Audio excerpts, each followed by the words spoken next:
Hello friends, my name is Vikram Sharma and today I am going to talk about a very beautiful poem Ozymandias by Percy Bysshe Shelley, also known as P.B. Shelley.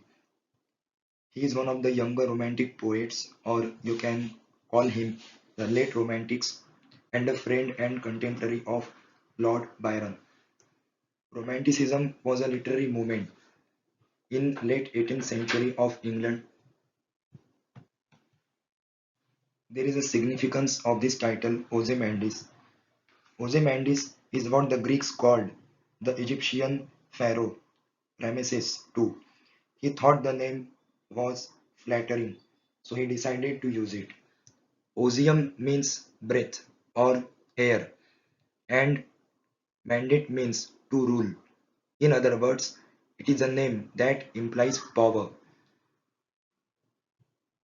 Ozymandias was considered to be one of the most famous and most influential pharaohs in all of Egypt. He was also called Ramesses the Great. Even his people admired him. Under his rule, the culture of Egypt flourished and the country became rich, mainly because he had a habit of conquering neighboring lands and would use the money and wealth that he obtained from there to help better his home country. So in this way, the there is a significance of the title Ozymandias. P.B. Shelley showed a remarkable independence of spirit bordering on rebellion. As a very young man, he entertained unshakable convictions on love, liberty, and God, and many of these ideas were unconventional. So, we know that he is one of the influential romantic poets.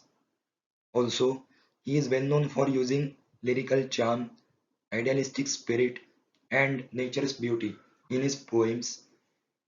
His remarkable works are Ode to the West Wind, Ode to a Skylark, Adonis, and Prometheus Unbound.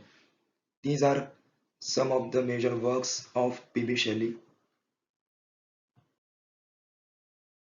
Okay, let's look at the form and structure of this poem. The present poem has been written in sonnet form. Sonnet is 14 lines poem. There are two types of sonnets in English.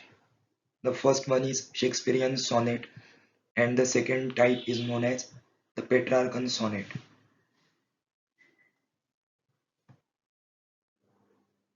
The present poem is a philosophical poem. It is not a love poem or a nature poem, but it teaches us the philosophy of life. The poet tells the reader about an antique traveler who in turn told him about a desert with a shattered statue in it. The present poem has been written in first person narrative and it was published in the Examiner in January 1818. There is no fixed rhyming scheme in this poem, although it is a sonnet, but there is no fixed rhyme scheme. The rhyme scheme is A B A B A C D C E D E F E F. The statue which has been mentioned in this poem is the statue of legendary king Ozymandias, the ironic hero of the poem.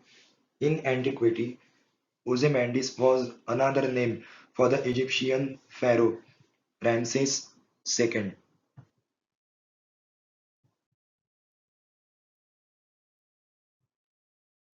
Okay, let's move forward. Now we will see the short summary of the poem. Okay, so there is uh, the poet made a traveler from an ancient land. The ancient land mentioned in very first line is ancient Egypt. The line is like, I met a traveler from an antique land who said, two vast and trunkless legs of stone stand in the desert. So the traveler told the poet that there is a huge statue in the desert without an upper body part.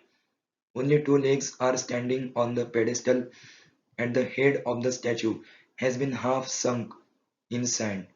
According to the traveler, the sculptor who carved the statue knew the exact emotions of the person, as the face of the statue reveals grief, emptiness, and loneliness.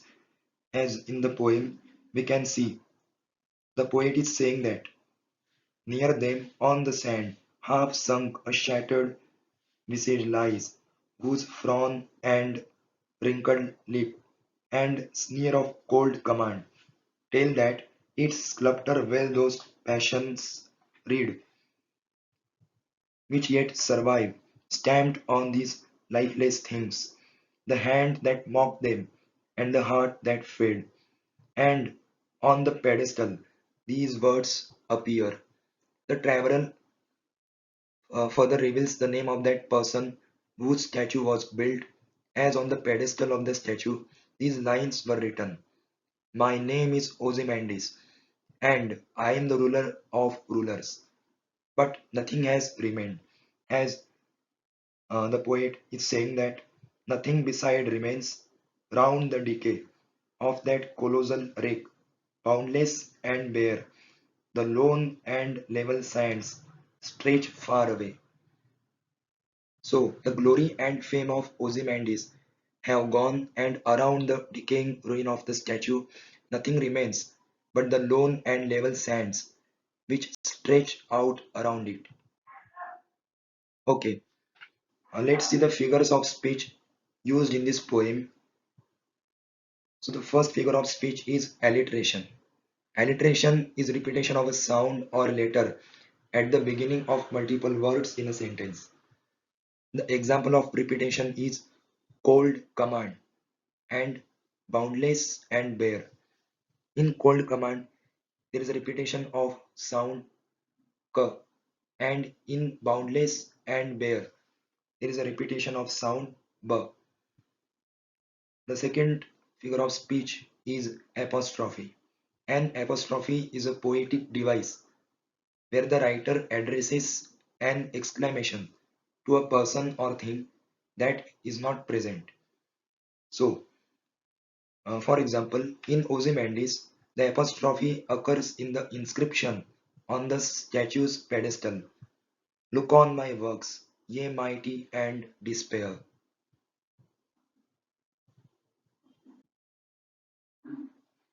Let's look at some of the major themes of the poem.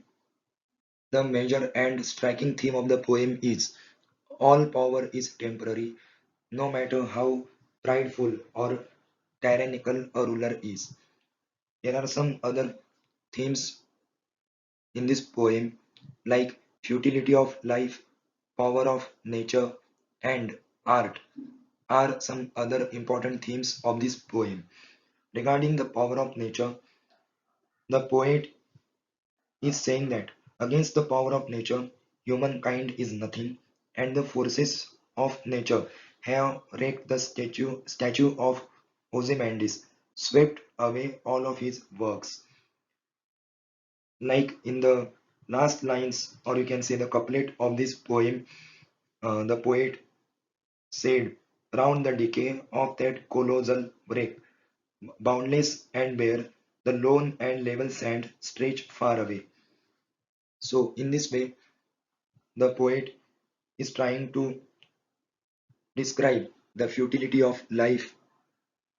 Our existence is very temporary, and the power of nature, we are nothing against the nature. This is also one of the major theme of this poem.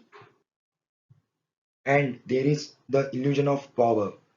Presumably Ozymandias had power once, but now it's gone along with all evidences of it. So there is the theme of the illusion of power as well. Okay, this is the statue of Ozymandias, the actual statue of Ozymandias. Ozymandias is what the Greeks called the Egyptian pharaoh Ramesses II, and from this legendary king, Bysshe Shelley took the inspiration and wrote this beautiful poem.